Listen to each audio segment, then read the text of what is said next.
plupart des temps, on parle de consécration sans pour autant comprendre réellement c'est quoi la consécration. Alors, la consécration, c'est l'action de consacrer. Amen. Amen. Et nous avons eu des moments de consécration ici au sein du ministère Bethesda. L'apôtre avait procédé à la cérémonie de consécration. Nous avons tous assisté à cela. Et lorsqu'on parle de consécration, les gens voient tout de suite l'huile. Amen. On voit tout de suite l'huile. Mais aujourd'hui, vous allez comprendre réellement c'est quoi la consécration. Vous savez, l'histoire de l'huile au sein de l'Église, malheureusement complexe même certains chrétiens. C'est-à-dire, il y a des gens qui se disent que parce qu'il n'y a pas l'huile sur moi, je suis inutile. Tu n'as pas compris quelque chose. Amen. Amen. Amen. L'huile, c'est la cérémonie. Amen. L'huile, lorsqu'on verse l'huile là, c'est une façon de... Comment je peux dire ça? C'est une façon de confirmer. Parce que le mot consécration veut aussi dire confirmer. Amen. C'est comme une façon de confirmer ce que Dieu a déjà fait. Vous allez comprendre quand je vais évoluer. Donc quelqu'un qui se dit, oh non, on n'a pas versé l'huile sur moi. Et puis tu te dis que non, tu n'es pas utile. Dis à ton voisin que tu es utile. Tu es utile. Amen. Amen. Waouh, j'aime tellement cette parole. Le mot consécration en grec, kaudash. Ça s'écrit Q-A-D-A-S-H. Amen. Kaudash. Ça veut dire sanctifier. Le mot consécration veut dire, la consécration c'est l'action de consacrer. Amen. Et le mot consacrer veut dire kaudash, qui veut dire sanctifier, dédié, mis à part. Donc lorsqu'on parle de consécration, quelqu'un qui est consacré, c'est quelqu'un qui est mis à part, qui a été mis à part ou encore qui est sanctifié, que Dieu a sanctifié. Amen. Être consacré, c'est être mis à part comme saint, dévoué à Dieu. Ici, on ne voit pas l'huile. Amen. Tu vas ouvrir ta Bible dans Exode 28. On va lire, j'aimerais que quelqu'un lise dans l'assemblée. Exode 28, le verset 1. On va lire, c'est la première lecture en honore la parole de Dieu. La Bible dit, Exode 28, le verset 1. On va se lever pour honorer la parole de Dieu. La Bible dit, fais approcher de toi Aaron, ton frère, et ses fils, et prends-les parmi les enfants d'Israël pour les consacrer à mon service dans le sacerdoce. Aaron et les fils d'Aaron, Nadab, Abihu, Éléazar et Ithamar. Amen. On peut s'asseoir. Alors ici, dans ce passage, Dieu demande à Moïse de consacrer. Il dit, fais approcher Aaron, ton frère, et ses fils, et prends parmi les enfants d'Israël. Ça veut dire que juste avant la consécration, Aaron et ses fils étaient au milieu des enfants d'Israël. Ils étaient dans la foule. Tu comprends pourquoi le mot consécration veut dire mise à part. Amen. Mise à part. Dieu dit consacre-moi. Ils étaient au milieu des enfants d'Israël. Comme toi et moi, on était au milieu du monde. Amen. Dieu a donné un ordre. Il dit consacrez-moi un tel. Lorsqu'il demande qu'on te consacre, il demande à ce qu'on te mette à part. Mais on va te mettre à part. Pourquoi? Amen. Amen. Est-ce qu'il y a quelqu'un qui a compris pourquoi il a été consacré? Du moment où on te sort du monde, en principe, tu ne peux plus faire ce que le monde fait. Parce que tu n'es plus dans le monde. Dieu t'a pris du monde, il t'a mis à part. Et voilà pourquoi je me dis, en principe, avant les consécrations, avant de consacrer, bon, en principe, c'est quelque chose, c'est un ordre que Dieu donne. Amen. Mais je me dis aussi, lorsque Dieu en arrive là, lorsque Dieu ordonne à ce qu'on consacre quelqu'un, ça veut dire qu'il y a quelque chose qu'il a déjà commencé à faire et qu'il est en train de faire dans la vie de la personne. Même si visiblement, de fois, on ne remarque rien. Amen. Parce que lorsque Dieu consacre quelqu'un, il te met à part. Il te prend, il dit, prends-les parmi les enfants d'Israël. Consacre-les-moi. Il dit, consacre. Il dit, fais approcher de toi. Fais approcher de toi Aaron, ton frère, et ses fils, et prends-les parmi les enfants d'Israël pour les consacrer à mon service dans le sacerdoce. Je vous ai dit que lorsqu'on parle de consécration, la plupart des gens voient l'huile. Amen. Mais aujourd'hui, au travers de la parole de Dieu, tu vas comprendre que lorsqu'on prend l'huile, qu'on verse sur quelqu'un, c'est le symbole de l'onction. Amen. C'est le symbole du revêtement de l'esprit. Il y a des gens, avant leur consécration, ils ont rêvé qu'ils ont été consacrés. Je ne sais pas s'il y a quelqu'un qui avait vécu cela. Amen. Avant qu'on ne te consacre, tu as rêvé qu'on t'a consacré. Et il y a même des gens qu'on n'a pas encore versé de l'huile. On ne t'a pas consacré visiblement dans la vraie vie. Mais tu rêves, ou que tu as déjà rêvé, on t'a consacré, on a versé de l'huile sur toi. L'action de verser l'huile, lorsqu'on te verse l'huile devant l'assemblée, c'est seulement le symbole du revêtement de l'esprit. Parce que l'huile symbolise l'esprit. L'huile symbolise l'onction. Amen. C'est le revêtement du Saint-Esprit. Lorsque nous lisons dans l'évangile de Luc chapitre 14, tu vas comprendre, pardon, Luc chapitre 4, je parle de Luc chapitre 14, Luc chapitre 4 au verset 14. Lorsqu'on lit à partir du premier verset, on te parle de Jésus à la montagne. On te parle de Satan qui l'a tenté. On te dit que après que Jésus fut sorti des eaux du baptême, on te dit qu'il était rempli du Saint-Esprit. Lorsqu'il est allé dans le désert. Amen. Il était rempli du Saint-Esprit. Il est allé là-bas, il a jeûné pendant 40 jours et 40 nuits. Mais quand il est sorti de là, on te dit qu'il était revêtu de la puissance de l'Esprit. On est en train de te dire qu'il était rempli d'onction. Amen. Avant d'aller là-bas, il était rempli du Saint-Esprit. Donc c'est là où tu comprends la nuance entre le Saint-Esprit, lorsqu'on te parle du Saint-Esprit, et de l'onction. Amen. Lorsqu'il est parti, on te dit que conduit par l'Esprit. Donc l'Esprit l'a conduit dans le désert. Il est allé là-bas, il a jeûné. Mais quand il descend avec le revêtement. Il descend avec la puissance de l'Esprit, qui est l'onction. Voilà pourquoi, toi qui as reçu le Saint-Esprit de Dieu, tu dois l'entretenir. Le Saint-Esprit de Dieu, pour toi, tu ne dois pas te dire que non, j'ai reçu le Saint-Esprit et puis je peux vivre ma vie comme je veux. Amen. Le fait de recevoir le Saint-Esprit en toi, le Saint-Esprit en toi va produire en toi des désirs. Et le Saint-Esprit en toi a des désirs contraires à ceux de la chair. Le Saint-Esprit en toi va te conduire dans le désert. C'est-à-dire, ça va te... Et puis vous allez remarquer que le désert, c'est un lieu à part. Amen. C'est un lieu à part. Donc il est allé, le Saint-Esprit l'a conduit dans le désert. Et du désert, il est descendu. La Bible dit qu'il était revêtu de la puissance de l'Esprit. Donc il était rempli d'onction. Le mot huile, lorsqu'on parle de l'huile, pardon, on parle de l'onction. Dans l'huile qu'on verse là, c'est le symbole de l'onction. Voilà pourquoi on dit que la personne a été consacrée. Amen. Tu as été mise à part. Donc la cérémonie qu'on fait là, c'est une cérémonie. Mais sinon, le vrai travail se fait spirituellement. Amen. Amen. Amen. Et voilà pourquoi quelqu'un que Dieu n'a pas choisi, si moi je décide aujourd'hui, ou le pasteur Iloki décide, il dit qu'il prend l'huile, il dit moi, je vais te consacrer. Amen. En réalité, en faisant ça, tu peux te dire qu'on t'a consacré, que c'est une consécration. Ce n'est pas une consécration. Parce que le travail se fait d'abord spirituel. C'est Dieu qui choisit. C'est Dieu qui met les gens à l'écart. Même si je t'aime trop, je dis, je vais verser de l'huile sur elle. Non, je ne vais pas te consacrer. Ça, on ne va pas payer sa consécration. Je vais peut-être, voilà, comme m'a dit maman Inès, peut-être un scénario. Parce que la vraie consécration se passe dans le domaine de l'esprit. Voilà pourquoi celui qui méprise quelqu'un sur qui on n'a pas versé l'huile sous prétexte qu'on n'a pas versé de l'huile n'a rien compris. Et celui qui est complexé d'une personne qu'on a versé de l'huile, il se dit que non, lui on l'avait versé de l'huile, moi on m'a pas versé de l'huile. Et puis tu te dis que lui il est particulier, toi tu n'es pas particulier, en fait tu n'as rien compris. Amen. Parce que le tout se passe dans le domaine de l'esprit. Amen. Ce que l'homme fait, c'est comme une confirmation. Je vous ai dit que le mot consacré veut aussi dire confirmation. Amen. L'homme confirme ce que Dieu a déjà fait. Moi, avant ma consécration, je ne sais plus, j'ai rêvé combien de fois qu'on m'avait consacré. J'ai même rêvé Dieu lui-même. Dieu lui-même m'a consacré. J'avais raconté à apôtre. J'ai vu un homme qui était assis, m'a fait signe, je suis arrivé, on a versé de l'huile sur moi.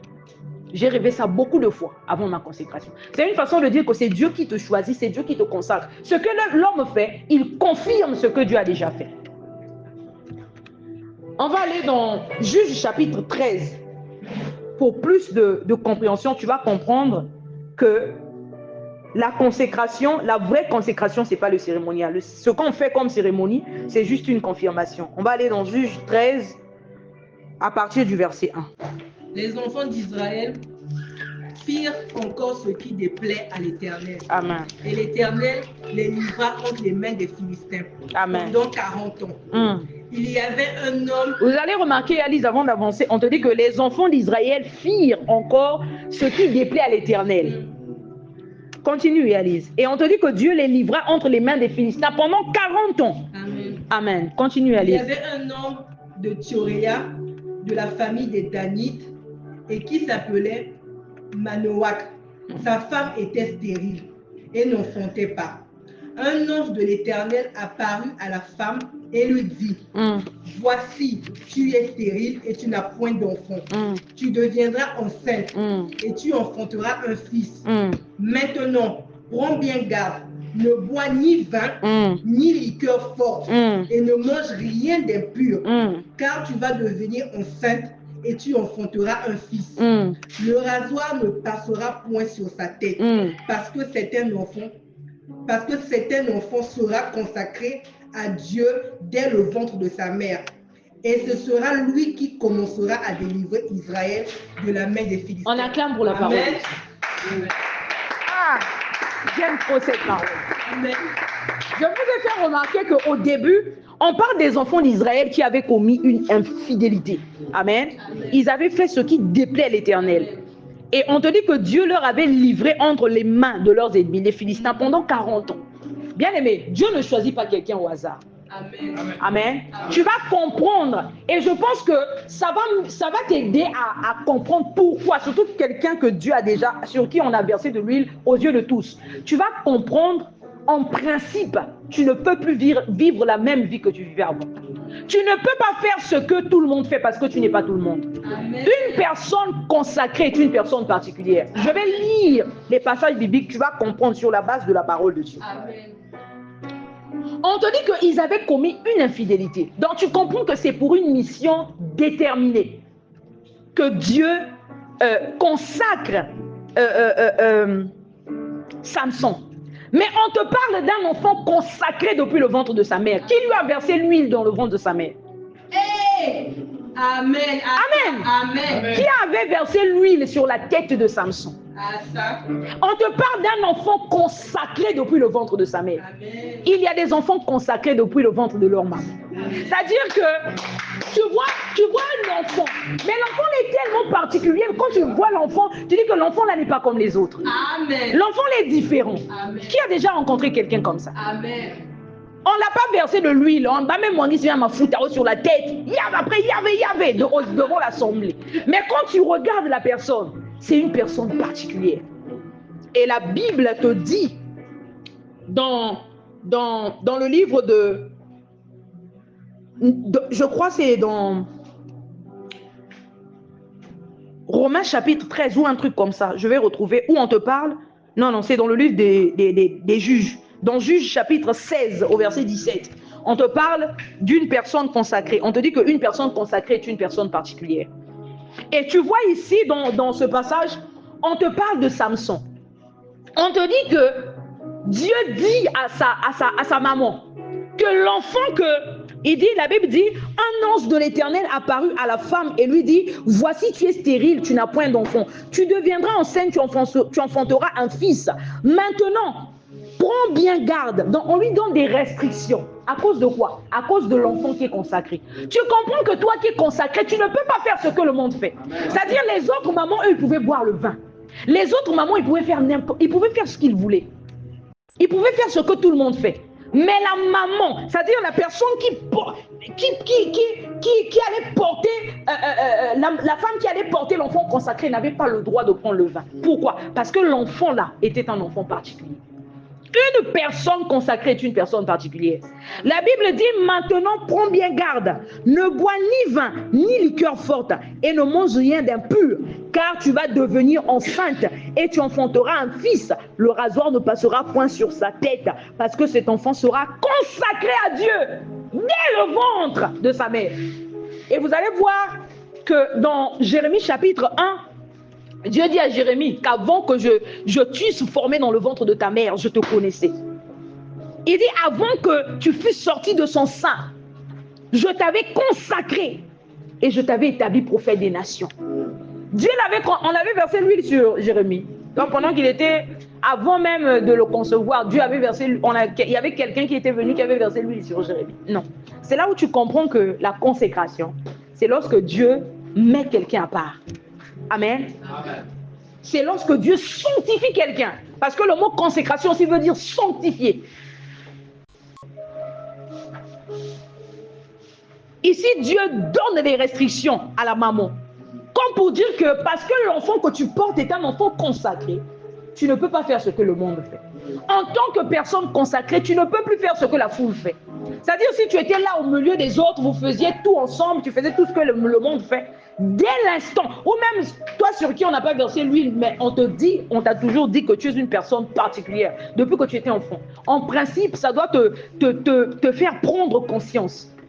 Et cette conscience-là doit t'emmener à marcher d'une certaine façon. C'est-à-dire à ne pas imiter les pratiques du monde. Parce que toi, Dieu t'a consacré.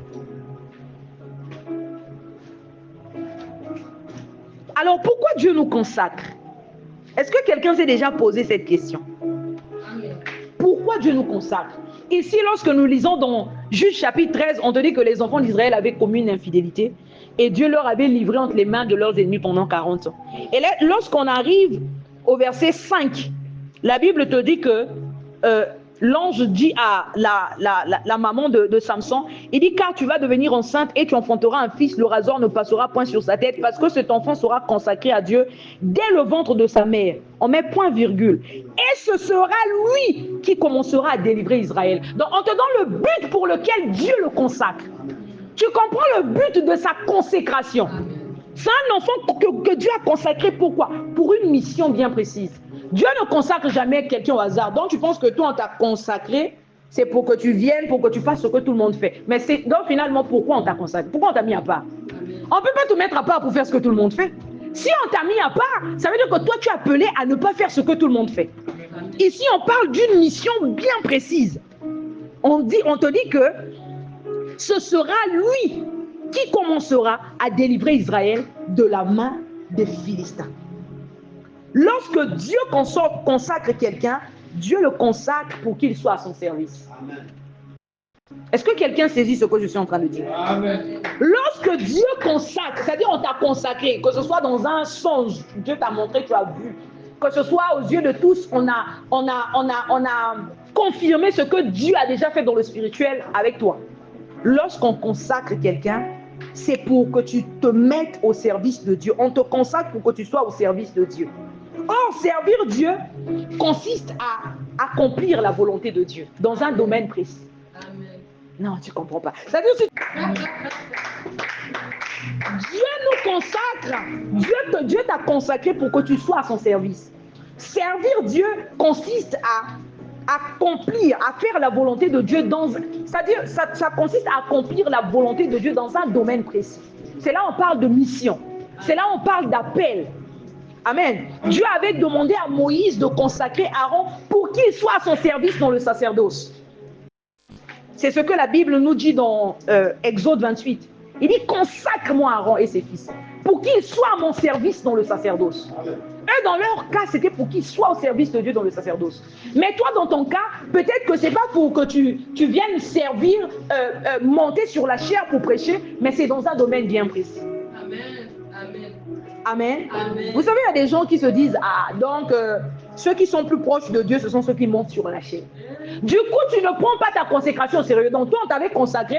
Tu penses que tu ne peux pas vivre dans certaines restrictions parce que toi, tu ne montes pas sur la chair. Oh, mon monter à mouver dans la chair. Donc, toi, tu penses que cela te permet de faire ce que le monde fait. Bon, maintenant, ceux qui montent sur la chair, eux, ils n'ont pas le droit de faire ça parce qu'eux, ils montent sur la chair. Ça veut dire que tu n'as pas compris quelque chose. Il y a quelque chose que tu as loupé. Est-ce que tu sais que la Bible appelle les magistrats serviteurs de Dieu? Amen. On acclame pour la parole de Dieu. On va lire dans Romains chapitre 13, le verset 4. Le magistrat fait l'œuvre de Dieu. Le magistrat exerce la justice. Évangéliste, c'est faux. Romains chapitre 13, le verset 4. Qui peut lire dans l'assemblée? Amen. Romains 13, verset 4. Le magistrat est serviteur de Dieu pour tout bien. Mais si tu fais le mal, crains, Car ce n'est pas en vain qu'il porte l'épée. Et un serviteur de Dieu Amen. pour exercer la vengeance et punir celui qui fait la On acclame pour la parole de Dieu. Il est serviteur de Dieu ou pas? Il sert dans le sacerdoce. Non. Mais il est serviteur de Dieu. C'est là où tu comprends que le but pour lequel Dieu consacre quelqu'un, c'est-à-dire le but pour lequel Dieu te met à part, c'est pour une mission bien déterminée. Mais cette mission-là, ça n'aura pas toujours un rapport avec le temple. Amen. Amen. Ça n'aura pas toujours forcément... C'est-à-dire, toi, peut-être que tu te sous-estimes parce que toi, tu ne prêches pas. Amen. Tu ne prêches pas, tu ne fais pas la modération. Tu te dis que ça, c'est pas... C'est-à-dire, même celui qui joue à l'instrument, tu fais l'œuvre de Dieu. Parce que l'instrument que tu joues pour la gloire de Dieu. Celui qui chante pour la gloire de Dieu. Il est au service de Dieu. Le magistrat, qui n'est pas au service de Dieu dans le sacerdoce. C'est-à-dire, lorsqu'on parle du sacerdoce, on parle de la prêtrise. Amen. Ou encore de la sacrificature. Le magistrat, lui, il n'est pas dans le sacerdoce, mais on l'appelle serviteur de Dieu. Pourquoi? Il exerce la justice. Il accomplit la volonté de Dieu dans un certain domaine. Amen. Amen. Tu dois comprendre pourquoi Dieu consacre quelqu'un. Dieu consacre quelqu'un, c'est pour que la personne soit à son service. Et dans un domaine que Dieu lui-même choisit. Amen. C'est dans un domaine que Dieu lui-même choisit. J'ai envie de te parler des héros dans l'ombre. Que quelqu'un dise avec moi, un héros dans l'ombre. Un héros dans l'ombre. Plus je lis la parole de Dieu, plus je vois les choses différemment. C'est impossible pour moi de sous-estimer quelqu'un parce que la personne n'a pas un titre. Amen. J'ai appris c'est-à-dire, je vois les choses différemment. L'apôtre Paul dit, il parle de Dieu qu'il avait choisi, qu'il avait consacré. Il parle de lui, il dit qu'il était apôtre depuis... avant que Dieu ne puisse le former dans le ventre de sa mère. Il dit qu'il était déjà apôtre. Donc pendant qu'il persécutait l'église, il était apôtre. Qu'est-ce que cela peut révéler à quelqu'un? Quelle leçon ça peut donner à quelqu'un? La leçon que ça peut te donner, c'est une façon de te dire que même lorsque tu vois quelqu'un dans le monde, tu vois la personne imiter les pratiques du monde, ne pense pas que tu es plus particulier que la personne. Amen. Amen. De même que Saul qui persécutait l'église de Dieu autrefois. Mais il dit que quand même, durant tout ce temps, il était apôtre. De même que ces personnes-là qui imitent encore, le moment viendra où le Seigneur va mettre certaines choses en ordre dans leur vie. Les choses vont rentrer en ordre dans leur vie. Amen. Amen. Et tu ne peux pas te sous-estimer parce qu'on n'a pas versé de l'huile sur toi. Tu ne peux pas te sous-estimer parce que tu n'as pas un titre. Amen. Tu ne peux pas te dire que non, je ne vais pas pour moi lire la Bible. Ou bien je ne vais pas prêcher. Pourquoi? Moi, on ne m'a pas encore consacré. Amen. Comment? Là où tu lis la parole de Dieu, tu es touché, mais tu peux partager ça avec quelqu'un. Ce que tu comprends, tu peux partager ça avec quelqu'un. J'ai envie de te parler des héros dans l'ombre. Vous savez, plus j'avance avec Dieu, plus j'ai compris certaines choses. Un héros dans l'ombre, comment je peux dire ça? C'est-à-dire c'est quelqu'un, c'est une personne consacrée, mais qui est dans l'ombre.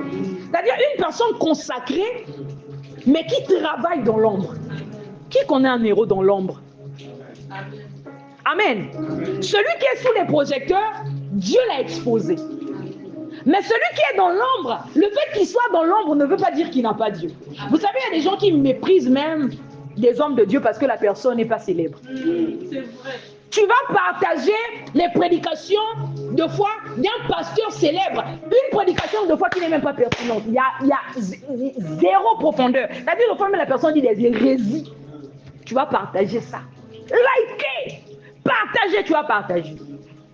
Mais ce qu'on partage, des prédications pertinentes pour le ministère Bethesda, toi, tu ne vas pas partager ça. C'est-à-dire que tu ne seras pas trop motivé. Même si tu vas partager, ça sera parce qu'apôtre a dit. Mais pour eux, les célèbres là, personne t'a demandé de partager.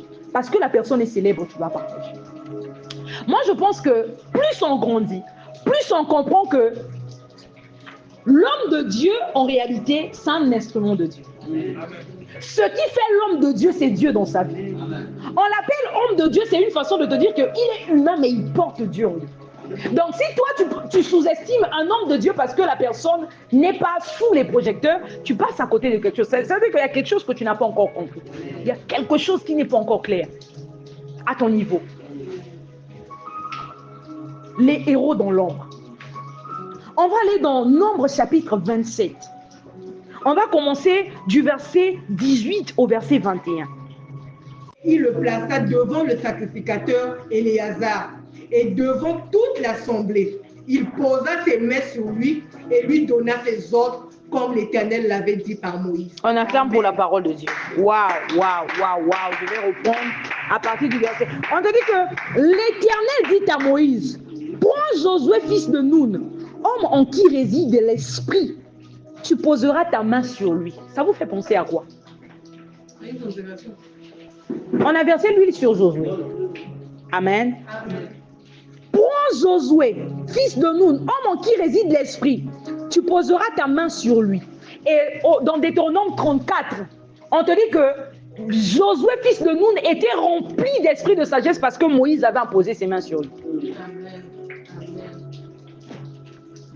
Ici, Dieu dit, tu placeras devant le sacrificateur, Éléazar et devant toute l'assemblée, et tu lui donneras des ordres sous leurs yeux. Ça s'appelle c'est comme une passation de service. Amen. Il dit, tu le rendras participant de ta dignité, afin que toute l'assemblée des enfants d'Israël l'écoute. Bien aimé, Dieu est extraordinaire. Moi, ça me fait penser à quelqu'un. Amen. Tu lui rendras participant de ta dignité. C'est ce que l'apôtre a fait avant de partir. Il nous a pris, il nous a mis devant. Et il a commencé à nous... C'est-à-dire, il s'est retiré, il s'est mis en retrait. Je ne sais pas si il a... Non, que Dieu bénisse l'apôtre. On acclame pour la parole de Dieu. Dieu dit, tu le placeras devant le sacrificateur Éléazar. Et devant toute la... Et là aussi, c'est une façon de dire qu'un père qui s'accroche trop aux choses. C'est-à-dire que tu t'accroches, tu pourras en quelque sorte freiner les enfants. Amen. Tu pourras en quelque sorte les freiner. Ici, l'ordre que Dieu donne à Aaron ici, il dit, tu le placeras devant le sacrificateur Éléazar et devant toute l'assemblée. Tu lui donneras des ordres sous leurs yeux. Tu le rendras participant de ta dignité. Tu vas le faire participer en quelque sorte à tes fonctions. Lorsqu'on parle de dignité, on parle de fonction. Il dit afin que toute l'assemblée des enfants d'Israël l'écoute. C'est pour emmener le peuple à se prendre à l'écouter. Comme ça, une fois qu'il n'est pas là, le peuple est habitué à l'écouter. Amen, amen. Amen. Il dit, il se présentera devant le sacrificateur Éléazar, qui consultera pour lui le jugement de l'Urim devant l'Éternel. Et Josué, tous les enfants d'Israël avec lui et toute l'assemblée, sortiront sur l'ordre d'Éléazar et entreront sous son ordre. Amen. Waouh! Amen. C'est toute une hiérarchie. Un héros dans l'ombre. On te parle de Josué ici, on voit tous que c'est une consécration. Bien qu'on n'a pas versé de l'huile sur lui. On voit tous ici, il s'agit d'une consécration. Mais est-ce que vous avez vu Josué juste après? Juste après ça. Est-ce qu'on te parle de Josué, Josué a fait ceci, Josué a fait cela? Est-ce que vous voyez que la Bible met Josué en lumière? Est-ce qu'on met Josué en lumière? On l'a consacré, mais il est héros dans l'ombre. Il continue à travailler sous les ordres de Moïse. Jusqu'à ce que Dieu retire Moïse. C'est-à-dire jusqu'à ce que Moïse... jusqu'après le décès de Moïse, j'ai pas envie de dire mort parce qu'en réalité, il n'est pas mort. Amen. Parce que Jésus l'a vu. Il est passé de l'autre côté. Lorsqu'on lit dans les évangiles, on te parle de Jésus qui s'entretenait avec Moïse et Élie. Donc Moïse n'est pas mort. Il est mort, c'est-à-dire, en fait, la mort, permettez-moi de faire cette parenthèse, c'est une séparation. Amen. Lorsque Dieu dit à Adam et Ève dans le désert que celui qui mangera de ce fruit mourra. Amen. Ils n'étaient pas morts après.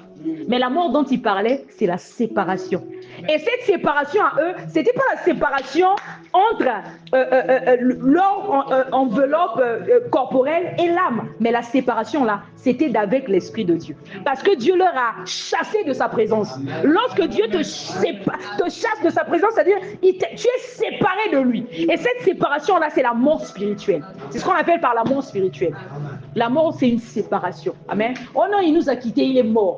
Il s'est juste détaché de son enveloppe corporelle. Voilà pourquoi tu vas dormir, tu vas voir la personne.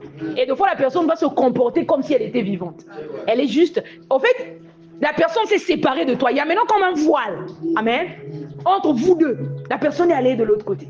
C'est ça la mort. Voilà pourquoi j'ai hésité de dire que après la mort de Moïse. C'est-à-dire que je trouvais dire après la mort, mais j'ai quand même dit qu'après qu'il se soit séparé de son enveloppe corporelle. Amen. C'est à partir de là que vous voyez que la Bible a mis Josué en lumière. Il était un héros dans l'ombre. Bien-aimé, ne méprise pas le temps où Dieu te place, où Dieu te laisse dans l'ombre. C'est-à-dire, j'ai envie d'appeler ça les temps c'est-à-dire le temps où Dieu ne t'expose pas encore, où tu n'es pas exaucé. Vous savez qu'il y a des gens qui ne se sentent pas motivés de faire l'œuvre de Dieu parce qu'ils ne sont pas mis sous les projecteurs.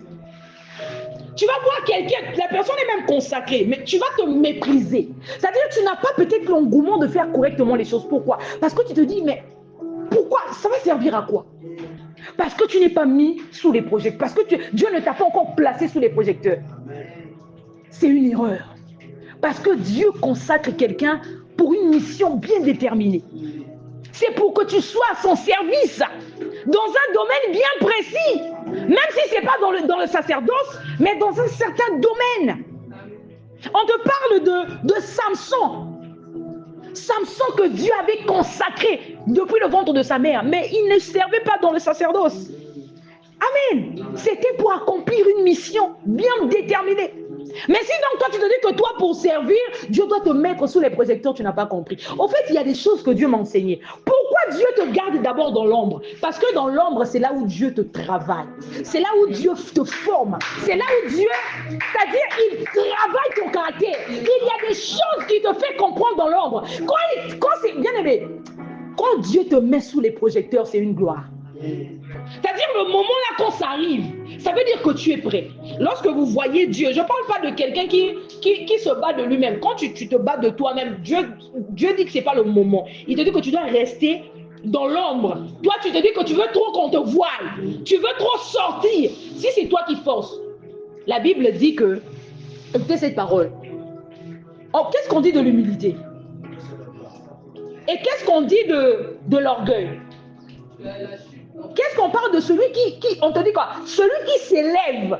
Et dernièrement, j'avais fait une exhortation sur le groupe. J'ai dit, vous avez remarqué, on ne parle pas de celui qui est élevé. Amen. Lorsqu'on te dit on te dit celui qui s'élève sera abaissé. En fait, on parle de quelqu'un qui s'élève de lui-même. C'est pas Dieu qui t'élève. C'est-à-dire c'est toi. Tu veux t'imposer. Lorsque c'est toi-même qui veux t'imposer, alors que Dieu dit que c'est pas encore le moment. Amen. Voilà. Dieu te dit que c'est pas encore le moment. Toi, tu es trop pressé. Tu t'es collé des titres même toi-même. Ne soyez jamais complexé des titres. L'onction se défend.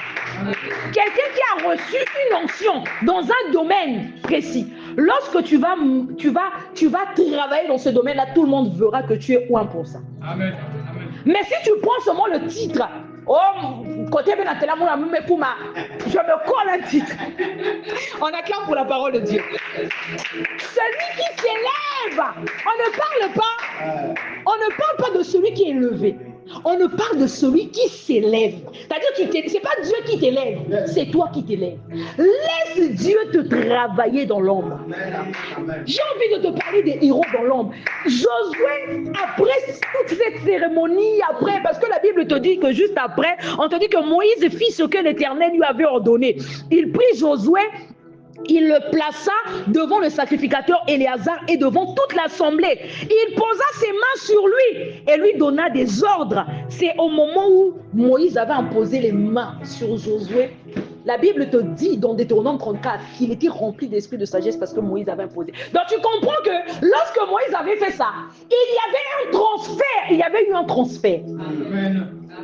C'est dans Deutéronome 4 où tu lis, on te dit qu'il était rempli d'esprit de sagesse parce que Moïse avait imposé. Il y a eu un transfert qui s'est fait. J'ai envie de te dire quelque chose. Je vais ouvrir une parenthèse. Les consécrations sont échelonnées. On peut te consacrer. Tu es consacré. Tu montes. Tu montes encore. Tu montes encore. Tu montes encore. C'est là où tu vas remarquer quelque chose que quelqu'un n'illustrait pas. Après la consécration, tu vas remarquer qu'il y a encore une valeur ajoutée. Moi, ce sont des choses que j'ai remarquées. Apôtre, juste avant, on ne l'appelle pas apôtre par hasard. Amen. C'est pas un titre qui s'est décidé, il a dit appelez-moi apôtre. On a vu tous l'onction apostolique s'illustrer dans sa vie. Vrai ou faux? Tous on a vu ça. Tous on a vu ça. Les consécrations sont échelonnées. Tu peux être dans une certaine dimension. Après Dieu, c'est-à-dire, il y a comme une valeur ajoutée, quelque chose qui s'ajoute. Et quelqu'un qui est sensible, tu vas voir, tu vas rêver qu'on est encore venu te oindre. Tu vas rêver qu'on est encore consacré. Il y a des rêves qui sont, c'est des secrets, je ne peux pas dire. Mais après la consécration, il y a eu encore une vague des rêves que j'ai fait. Une vague des rêves que j'ai fait. C'est une façon de dire que là où j'étais quand on m'avait consacré, je ne suis pas resté au même endroit. J'ai migré. Amen. Tu passes d'un certain point à un autre point. Maintenant, ce sont des choses que Dieu va permettre aux gens de remarquer en toi. Amen. C'est différent lorsque tu commences à te lever, tu te dis appelez-moi maintenant Etienne. C'est-à-dire ça, c'est toi qui demandes aux gens de t'appeler comme ça. Amen. C'est toi qui demandes aux gens de t'appeler comme ça. Voilà pourquoi j'ai dit ne soyez jamais complexé des titres. Même si tu ne demandes pas aux gens de t'appeler d'une certaine façon. Quand il y a l'onction en toi, l'onction là va s'illustrer. Et l'onction là, c'est ça qui va te donner un titre. C'est pas toi qui vas dire appelez-moi un tel. Mais quand les gens vont t'examiner, vont dire un tel manifeste telle onction. Et ils vont prendre un titre. Un titre qui correspond à ton onction, ils vont te coller ce titre-là. Même si tu dis ne m'appelez pas comme ça, ils vont t'appeler. Parce qu'ils voient que tu illustres l'onction dans le domaine que ces personnes l'ont tapé. Amen. Ne soyez jamais complexé des titres. Et ne te dis jamais que parce que tu n'es pas sous les projecteurs, tu vas te négliger. Comment toi qu'on a consacré, on t'a mis à part. Et je veux te dire que le mot consacré veut aussi dire sanctifié. Sanctifié. Dieu t'a sanctifié. Comment tu vas faire des choses que tout le monde fait? C'est-à-dire rien que la conscience, lorsque tu as compris ce qu'on t'a fait. Vous savez ce que moi j'aime chez Élisée, c'est que lorsqu'on lit dans la Bible, lorsque Dieu donne l'ordre à Élie, il dit va, tu vas oindre Jéhu, tu vas oindre. Ils étaient trois, il y avait Jéhu, il y avait Élisée, j'ai oublié la troisième personne, c'était qui? Lorsque Dieu ordonne, il dit à Élie va les consacrer. Lorsque Élie arrive, la Bible dit qu'il jette son manteau sur Élisée. Élisée avait tout de suite compris ce que ça voulait dire. Élie ne lui avait pas expliqué. Lui-même, il s'est empressé, il dit, permets-moi seulement de dire au revoir aux membres de ma famille. Ensuite, je vais te suivre. Il a compris qu'il ne pouvait plus vivre sa vie comme tout le monde. Il a compris qu'il était temps qu'il serve Dieu. On t'a consacré, mais jusque-là, tu ne comprends pas que c'est le moment de servir. Il y en a même qui continuent de demander à Dieu de leur montrer des signes. Vraiment, tu es sérieux.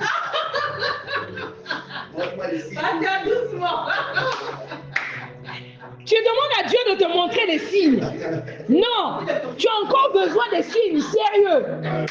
Oh non, Seigneur, montre-moi des signes. Dans ce qu'il t'a fait, toi, tu n'as pas compris ce que ça veut dire. Lorsqu'on a jeté sur lui le manteau, il a compris ce que ça voulait dire. Il s'est empressé, il a dit, permets-moi de dire au revoir aux membres de ma famille. Ensuite, je vais te suivre. Il est allé, lui, il n'avait pas fui. Toi, de fois, en partant dire au revoir aux membres de ta famille, oh, le zol, trop, tu allais devoir rester. Lui, il allait dire au revoir. Il a laissé son papa, il a laissé ses parents. Mais toi, la sœur Inès de Fonarazwa t'a dit à Salomon, oh, maman, la mounou, oh, pardon, Amen. Lorsqu'on décide de marcher avec Dieu, il faut être prêt à lâcher prise.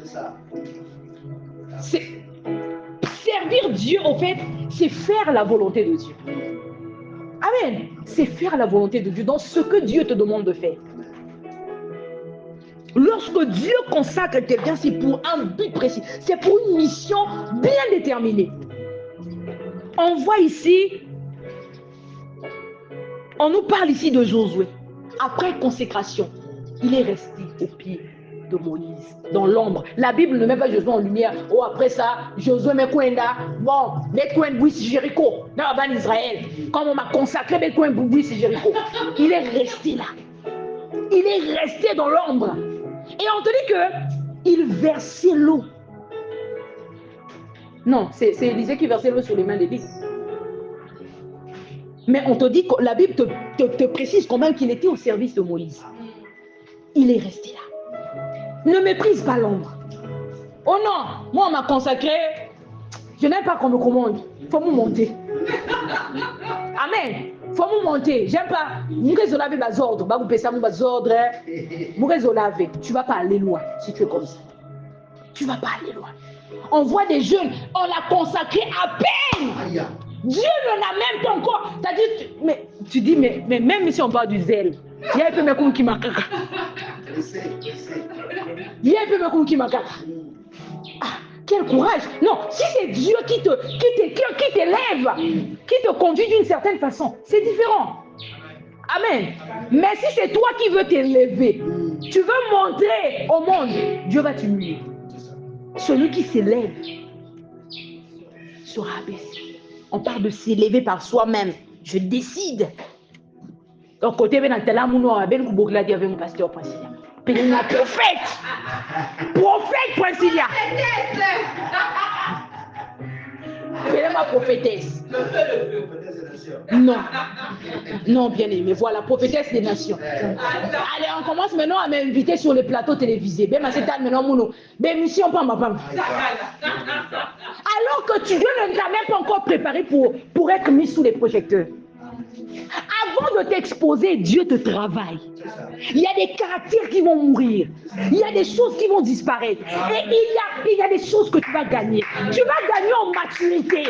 Tu vas gagner en expérience. Parce que lorsqu'on parle de maturité, on parle d'expérience. Tu vas gagner en sagesse. Et il y a des choses que Dieu te travaille. Voilà pourquoi ne sois pas pressé. Calme tes ardeurs. Laisse Dieu te forger. Ne te dis pas, un tel, déjà mon atelier l'église me vanda, église me vanda, une telle position, un tel partenaire, il y a un colo, na page Facebook, il y a combien, 2000 abonnés, moi je suis encore là, non, ça se passera pas comme ça, non, laisse Dieu te travailler. Un tel là, de fois, lorsque Dieu le travaille dans les coulisses, toi tu n'étais pas au courant. De fois, Dieu l'a travaillé. Et la personne est dans sa saison. Et la personne ne fait pas les choses deux fois par elle-même. Deux fois, c'est Dieu. Mais si c'est aussi, si la personne force, il y aura un jour, vous allez comprendre que ce n'était pas le moment. Laisse Dieu. C'est comme quelqu'un qui a besoin d'argent. On voit les gens quand tu galères, Seigneur, souviens-toi de moi. Si Dieu dit que ce n'est pas le moment, calme tes ardeurs. Ne va pas chercher un portefeuille magique. Ne va pas, oh non, un tel, c'est quoi ton secret? Emmène-moi. Maman, bah, secret. Tu vas t'affoler. Deux fois même, ça va marcher. Hein? Mais tu n'es pas préparé pour ça. Il faut même, vous savez que même pour devenir un grand homme, mais il faut être prêt. Il y a des gens qui n'étaient pas prêts pour devenir ce qu'ils sont devenus. Lorsque l'opportunité est arrivée, comment on peut dire? Ils ont tout perdu. Non, pas ils ont tout perdu. La personne elle-même aussi s'est perdue. Je peux dire ça comme ça. Non seulement elle a tout perdu, elle s'est perdue. Quand on voit la personne, on ne la reconnaît pas. Elle n'était pas prête. Oh Seigneur, tu m'avais promis. On te prophétise, on te dit que Dieu va t'élever. Comme le pasteur Iloki, ma prophétie à Kafou Kafou. Pasteur Iloki, Dieu va faire ça. Pasteur Iloki, calme-toi, ça va arriver. Mais laisse Dieu faire dans son temps. Les moments de gloire qu'on te prophétise, on te dit, tu vas remplir les stades. Ça va arriver. Amen. Mais laisse Dieu travailler. Amen. Oh non, Mounou, depuis Babikoula, Mounou, il y a voyage à Poutier. Bon, moi, c'est quoi un bac crédit?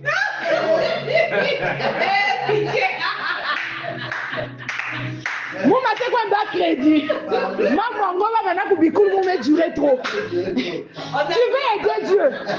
Tu veux aider Dieu. Tu n'es pas pour toi prêt là. Soit pas que dernier bongo. soit ça va marcher, mais il y a une aventure. Aventure.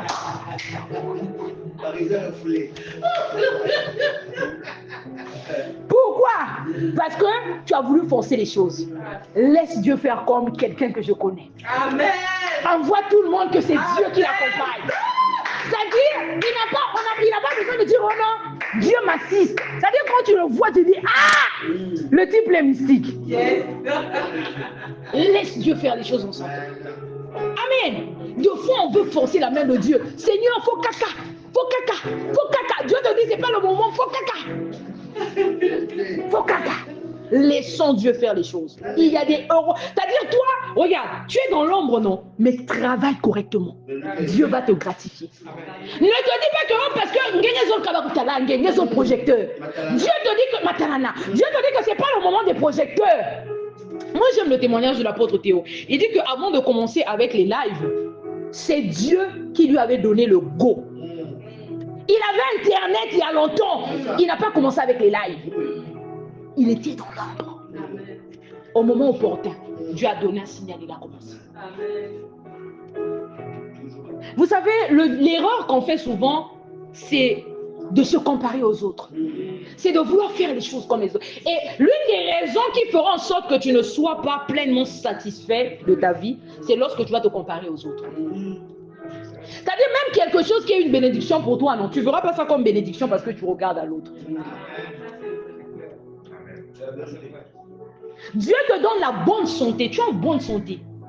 Tu es en bonne santé. Mais toi, tu vas envier quelqu'un qui a beaucoup de richesses, mais qui a un cancer. Des fois, même maison que toi, il te reste seulement une année de vivre. Tu commences à l'envier. Au lieu de voir ta santé comme une bénédiction, tu commences à dire, hey, papa Angué. Papa Angué. Plutôt que de rendre grâce à Dieu pour la bénédiction, le souffle qu'il t'a donné, toi tu commences à regarder l'autre. Tu commences à te dire, j'aurais aimé être comme un tel. Des fois, il y en a qui vont même, comment je peux dire ça? Qui vont, c'est quoi le mot? Ah, Seigneur, permets-moi. C'est-à-dire, ils vont pour baquer qu'on a tout l'ensemble chaleur. Comment on peut dire ça en français? Hein? Voilà, il y en a qui vont même harceler Dieu. Moi, on va me durer. Mourez Sami Diavé. Mourez Sami Diavé. Donnez des ultimatums à Dieu. C'est grave ça. Voilà. Oui, il y a des gens comme ça. Oh, maman, il y a un nous maison d'angué. Si il y a un camarade d'angué, oui. Donc, nous avons bien comme masse d'angué. Amen. Nous devons faire attention, bien aimé. Laisse Dieu te travailler dans l'ombre. Il y a des choses que Dieu va faire avec toi dans l'ombre. Il y a un parcours. Vous savez, deux fois qu'on avance, on ne se rend pas compte. C'est à un certain moment quand tu te retournes, tu dis, mais apparemment j'ai fait du chemin. Je disais apôtre, il y a des choses que j'ai compris, mais c'est là où je comprends pourquoi je suis passé par telle chose. Et c'est là où même tu vas comprendre que pourquoi c'était pas le moment. C'est-à-dire quand tu avais voulu sortir sous les projecteurs de toi-même, il y a comme quelqu'un qui poussait une figure, une ombre. Tu vas même dire, tu as deux fois voulu prendre des initiatives, faire des choses. Mais tu as eu l'impression que nous faisons un piou, mais pousser un futuka. Piou, c'est Dieu. C'était pour dire que c'est pas le moment. Amen. Vous savez, il y a des caractères. Il y a certains caractères. C'est pas parce que Dieu te consacre, il te oint que tu deviens une personne parfaite. Hein. Vous savez, il y a des erreurs. Que lorsque tu es dans l'ombre, lorsque Dieu te laisse dans l'ombre, il y a des erreurs en tant que, de fois, leader, tu peux commettre.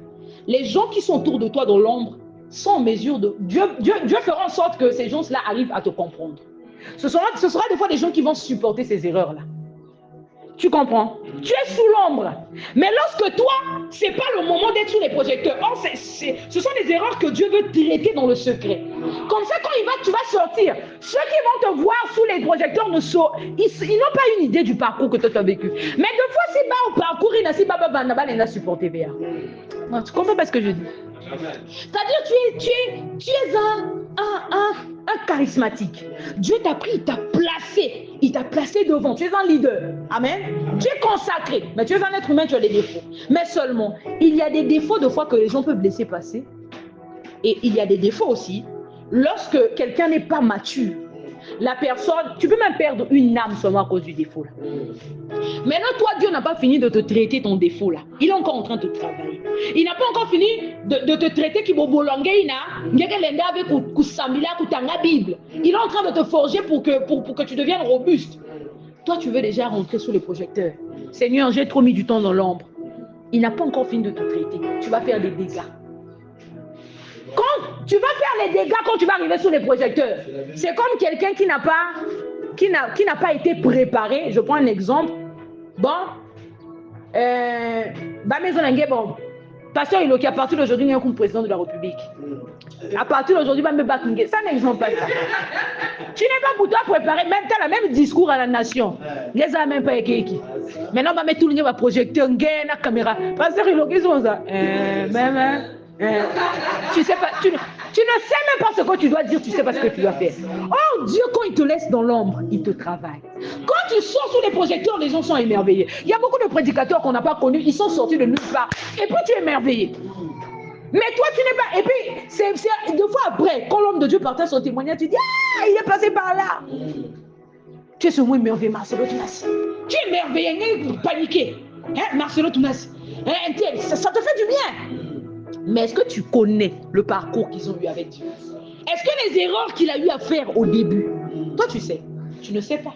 Mais deux fois peut-être à cause du manque de maturité. Si Dieu avait permis que toi, tu saches ces erreurs-là qu'il avait fait, deux fois que tu sois là au moment où il faisait ces erreurs, il allait perdre sa crédibilité. C'est-à-dire le respect que tu pouvais lui donner en tant que prédicateur. Deux fois, tu n'allais plus le lui donner. Pourquoi? Parce que tu as vu certaines choses de lui. Donc, il y a des choses que Dieu traite dans le secret. C'est comme une plaie qui infecte. Amen. Dieu traite ça dans le secret. Quand tu sors là, les gens vont deux fois seulement voir la cicatrice. Mais la cicatrice pourra les scandaliser. Ah, bah, apparemment, cicatrice, c'est un train que c'est l'accident. Oui, bon, c'est l'accident. Mais bah, des gars, pour ta base à vue. Il y a des choses comme ça que Dieu fait. Ne méprise pas l'ombre. Josué ne s'est pas dit, oh non, Moïse m'a consacré. Hein? Oh non, apôtre m'a consacré, moi, c'est quoi un fond là? L'église, bon, apôtre. Je suis fatigué aussi d'être là, on appelle ça mon ordre, hein? Je me barre. Je me barre. Allez, moi, c'est quoi? J'ai une vision. J'ai une vision. Moi, c'est quoi un fou là? Groupe de prière à Moun. Trop, c'est trop. Amen. Trop, c'est trop. Moi, c'est quoi un fou le groupe de prière? Nous devons faire attention avec sa Bible. Nous devons faire très attention. Ne méprise pas l'ombre. Dis à ton voisin, ne méprise pas l'ombre. Ne méprise pas l'ombre. Et puis ne te méprise pas parce qu'on n'a pas versé l'huile sur toi. L'huile là, c'est la cérémonie. Je vous ai dit, celui qui consacre, c'est Dieu. L'homme, ce qu'il fait là, il confirme.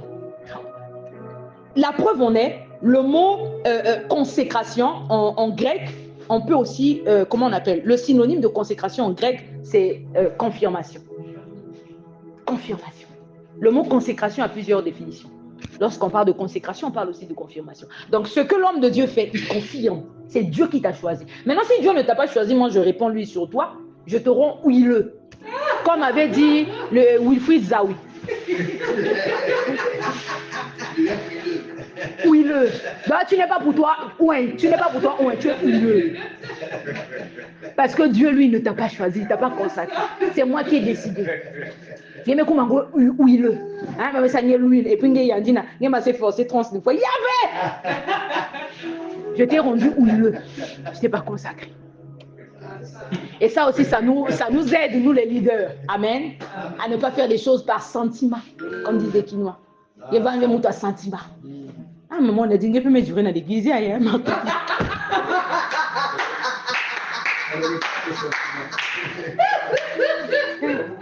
Amen. Je peux me durer, ma prison. Maintenant d'être ma promotion. Non, dans le cadre de relation. Frère Saint, non, j'aime trop ton zèle, ma cuisine, mais pas comme. Quelqu'un trop zélé. Allez, même moi, c'est lui. Nous devons faire attention avec. Amen. Ne néglige pas ce que Dieu a fait avec toi. Parce que tu n'es pas sous les projecteurs. Laisse Dieu. C'est-à-dire, des fois, il y a un Katulangi va pu dans Poutangué. Il est en train de te soigner. Comme ça, quand tu seras sous les projecteurs, ils pourront voir la cicatrice. Ma cicatrice, quoi, ni sangu. Un tel vandaka, ni ma cicatrice. Ah, voilà, grand mouyibi. Oh, mais il y a un prédicateur. Il y a un vanda. Oh, on dit que Dieu avait mouyibi. Maintenant, toi, si tu n'as pas fini de te traiter, il y a quelqu'un mouyibi. Tu aimes les projecteurs. Il y a quelqu'un même fidèle qui m'a. Pasteur Amouyibi. Il y a quoi fidèle. Dieu n'a pas encore fini de te traiter à l'ennemi. Toi-même, tu veux maintenant sous les projecteurs. Amen. Et bon, je me fais déjà signe, mais il y a une parole que j'aimerais qu'on lise rapidement. On va lire dans Juge chapitre 16, le verset 17. Non, volume, il y a lise. Juge 16, 17. Il lui ouvrit tout son cœur et lui dit, le rasoir n'a point passé sur ma tête parce que je suis consacré à Dieu dès le ventre de ma mère. Si j'étais rasé, ma force m'abandonnerait. Je deviendrais faible et je serais comme tout autre. On acclame, on acclame, on acclame, on acclame, on acclame. Samson dit à Delilah, il dit que si le rasoir passe sur ma tête, je deviendrai comme tout autre. Alléluia. Ça veut dire qu'une personne consacrée n'est pas comme tout le monde. Ça veut dire qu'une personne consacrée est une personne particulière. Là, je ne parle pas de consécration, il y a ma foute, même moi, je parle de la consécration, c'est-à-dire lorsqu'on parle lorsque Dieu te met à part. Amen. Lorsque Dieu te sanctifie, tu n'es pas comme tout le monde. Tu es une personne particulière. Vous savez ce qui fait que, des fois, que tu ne puisses pas illustrer ta nature divine. Ce qui nous empêche, des fois, d'illustrer la nature divine. Vous savez, c'est quoi? Le manque de discipline. Quelle que soit l'onction. Quel que soit, c'est l'homme le plus ouin. On sait tous que l'apôtre Théo, c'est un homme ouin. Il te consacre. Si tu n'es pas discipliné, tu ne vas jamais te démarquer. Tu es une personne consacrée, Dieu t'a choisi. Mais tu dois être discipliné. Il y a des choses que tu ne peux pas faire. Tu ne peux pas aller n'importe où. C'est-à-dire, même toi-même, tu vas te fixer une certaine ligne de conduite. Il y a des choses, quel que soit A plus B, tu ne vas jamais faire. Et puis, une personne consacrée, c'est une personne pour... Bien aimé, Dieu ne se répand pas de ses dons et de son appel. Amen. Lorsque Dieu t'appelle, la Bible dit qu'il ne se répand pas de son don et de son appel. Voilà pourquoi on voit même David parler de Saül comme étant un oint de Dieu malgré que Dieu s'était retiré de lui. Amen. Il parle de lui, il dit, je ne veux pas porter la main sur lui, c'est un oint, c'est une personne ointe. Dieu ne se répand pas de son appel. Mais lorsque tu veux illustrer la nature divine, tu as reçu l'onction. Je vous ai dit que l'onction, c'est le revêtement de la puissance, le revêtement du Saint-Esprit. On parle de Jésus, on dit que lorsqu'il descendait de la montagne, il était revêtu de la puissance d'en haut. On te parle là de l'onction. Lorsque cette chose-là, c'est quelque chose qui se maintient. La prochaine fois, lorsque je reviendrai à ce sujet, je vais vous parler du tabernacle. Il fallait constamment entretenir les lampes. Et pour entretenir les lampes, l'huile n'allait pas manquer. Toi, ta lampe à toi, c'est la présence de Dieu que tu as reçue. Ton huile à toi, c'est l'onction. Pour maintenir une certaine forme, tu dois constamment être dans une certaine condition. Et cette condition-là t'impose un certain nombre de choses. Tu dois jeûner, tu dois lire la Bible et tu dois constamment être dans un état de prière. Quel que soit, c'est l'homme le plus haut, il t'a consacré. Sans discipline, tu ne vas jamais te démarquer. Lorsque tu vois quelqu'un illustrer des choses, forcément la personne a un secret. C'est-à-dire, tu vois quelqu'un, tu peux illustrer des choses, mais attention, il y a des gens qui peuvent manifester quelque chose, mais c'est comme ça monte, ça descend. Mais lorsque tu vois quelqu'un demeurer dans une position constante, il y a quelque chose que la personne fait sans se relâcher. C'est-à-dire, il y a quelque chose que la personne fait sans se relâcher.